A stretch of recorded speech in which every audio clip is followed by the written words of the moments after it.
जय दत्त गुरु. जय दत्त गुरु. जय दत्त गुरु. कुठून आलात? आम्ही जालना जिल्ह्यातून आलो, जाफराबाद तालुका. नाव सांगा सर तुमचं. भरत रमेश पंडित. आजीला काय त्रास होता? आजीला गुडघे दुखायचे आणि कमराचे ते नसाचा प्रॉब्लेम होता. ओके. तर पहिल्यांदा आणलं तेव्हा कसं आणलं होतं माझ्याकडे? उचलून आणलं होतं. उचलून आणलं. दुसऱ्यांदा आणलं तेव्हा? दुसऱ्यांदा अंदाज क्लिअर आले आजी. क्लिअर चालत आले? हा थोडं. ओके. दवाखाने काय केले याच्या आधी? भरपूर दवाखाने केले. काय भरपूर मेडिसिन वगैरे घ्यायचे, 4-5 हजाराचे, 10-10 हजाराचे, तरी पण काही फरक पडत नाही. तर तात्पुरता आतापर्यंत इथं किती 10 लाख रुपये खर्च केले आजीला. लईच आजीला जीव लावताय. बोला.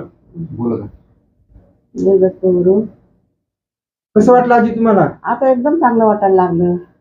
पहिल्यांदा आले तर मला आज सकाळपासून मला बरं वाटेना.